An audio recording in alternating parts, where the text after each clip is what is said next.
வணக்கம், இது உங்கள் புதிய YouTube channel the gods spot. காடு முழுவதும் அமைதியாக இருந்து காட்டு ராஜா சிங்கம் வேட்டைக்கு சென்றபோது திடீரென அது காலில் அடிபட்டு விரலை இழந்து விட்டது. இதை கேட்டு குகை வாசலில் அனைத்து காட்டு பிரஜைகளும் மிருகங்களும் கவலையுடன் கூடியிருந்தனர்.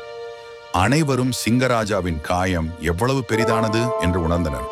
சிங்கராஜா கட்டிலில் படுத்துக் கொண்டிருந்தார். அருகே சிங்கராணி நெஞ்சத்தில் கவலை கண்ணீருடன் அமர்ந்திருந்தாள். ஒவ்வொரு மிருகமும் வரிசையாக வந்து சிங்கராஜாவை சந்தித்து ஆறுதல் கூறினர். ஆனால் குள்ளநரி பெருமூச்சுடன் வந்து நடப்பது எல்லாம் நன்மைக்கே என்றது. சிங்கராஜாவுக்கு கடுங்கோபம் வந்துவிட்டது. நமது காலில் உள்ள ஒரு விரலே போய்விட்டது. இந்த குள்ளநரி நடப்பதெல்லாம் நன்மைக்கே என்று கூறுகிறது. பிடி, அதை அடைத்து வை குகை சிறையில் என கட்டளையிட்டது சிங்கராஜா. சிப்பாய் குரங்குகள் பாய்ந்து நரியை பிடித்து இழுத்துச் சென்றன. காவல் குரங்குகள் நரியை சிறையில் அடைத்தன. நரி சிந்தித்து பெருமூச்சுடன், நான் உண்மையையே சொன்னேன், ஆனால் என் வாழ்க்கை இதனால் கெட்டுப்போவதை பார்த்து வருந்துகிறேன் என்றது.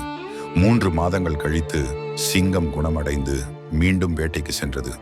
ஆனால் அது காலில் ஒரு விரல் இல்லாததால் நொண்டி நொண்டி நடக்க வேண்டிய நிலை ஏற்பட்டது.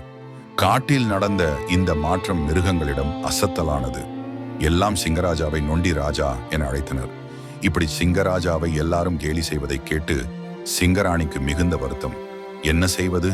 இந்த பட்டத்தை சூட்டியது எந்த மிருகம் என்பது தெரிந்தால் இளவரசன் சிங்கக்குட்டியிடம் தண்டனை கொடுக்க சொல்லலாமே என நினைத்தது. உண்மையில் இப்படி பெயர் வைத்தது குறும்புக்கார முயல் என்பது எவருக்கும் தெரியாது. சிறையில் அடைபட்டிருந்த குள்ளநரிக்கு சைவ உணவே தினசரி ஒரு வேளை தரப்பட்டது.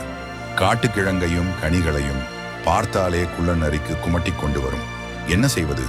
வாயை வைத்துக் கொண்டு சும்மா இருக்காமல் வார்த்தையை கொட்டிவிட்டு வாழ்க்கையை கெடுத்து கொண்டோமே என ஏக்க பெருமூச்சு விட்டு கொண்டிருந்தது குள்ளநரி.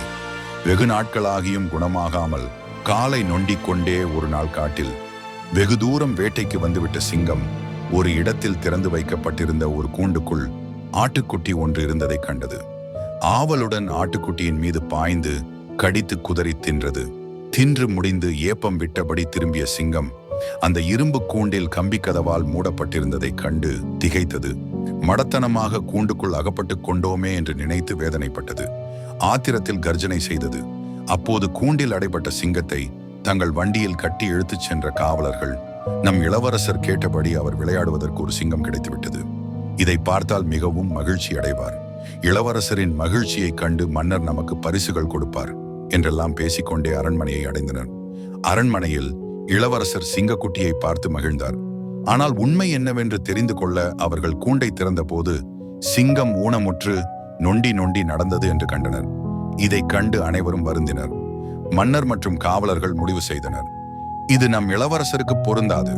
சிங்கத்தை மீண்டும் காட்டில் விடுவோம். அவர்களது வழிகாட்டுதலில் சிங்கம் மீண்டும் சுதந்திரம் பெற்றது. சிங்கராஜா மனதில் நன்றி உணர்ந்தது. சிங்கத்திற்கு மகிழ்ச்சி பொங்கியது. நமது கால் விரல் இல்லாததால் தான் நம்மை விட்டுவிட்டார்கள். இன்று உயிர் காப்பாற்றப்பட்டோம். நடப்பது எல்லாம் நன்மைக்கே. நரி சொன்னது உண்மை. இதையெல்லாம் மனதில் வைத்து சிங்கம் கற்ற பாடத்தை உணர்ந்தது. சிங்கராஜா உடனே சிறையை திறந்து நரியை வெளியே வரச் சொல்லியது. நரி பெருமையுடன் வெளியே வந்தது.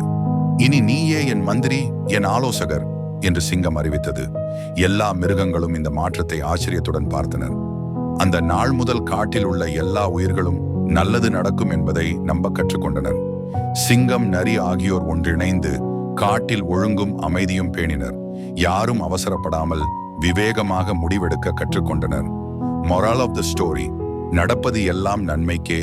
துன்பம் தரும் சம்பவங்களும் நாம் அவற்றை ஆராய்ந்து மனம் திறந்துவிட்டு புரிந்து கொண்டால் நன்மை தரும் பாடமாக மாறும். அவசரப்படாமல் விவேகமாக முடிவெடுக்க கற்றுக்கொள்ள வேண்டும்.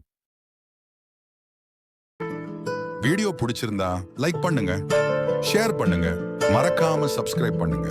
த கோட்ஸ் ஸ்பாட் என்றும் உங்க மனதில்.